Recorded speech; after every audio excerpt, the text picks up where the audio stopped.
This morning, rebel fighters in Aleppo, Syria, have been forced to retreat from at least one frontline position.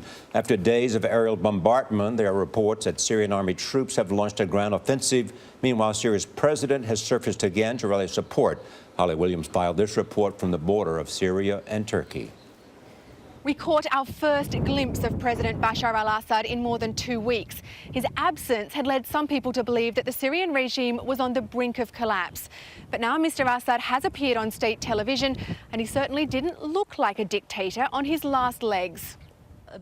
There were rumours that Assad had fled or even died, but this meeting with Iran's security chief showed the president very much alive and getting a show of support from Syria's most important ally.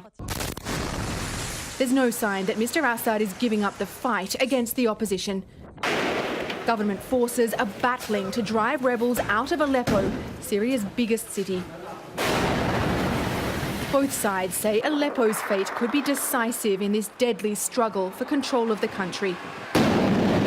The regime has attacked rebel positions with artillery and strafed them from above with warplanes and helicopter gunships. The cost of the fighting is staggering, with thousands of lives already lost and more Syrians dying every day. Many of them civilians who have seen their towns and cities turned into war zones.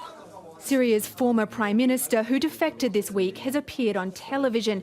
Riyad Hijab has described the government as a terrorist regime, and there are many other Syrians who agree with him. There's no end in sight to the bloodshed, and many predict it will only get worse.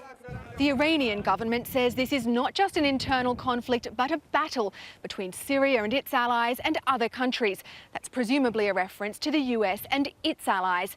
That raises the spectre of Iran getting directly involved in this war and of the fighting spreading beyond Syria's borders. For CBS This Morning, Holly Williams on the Turkey-Syria border.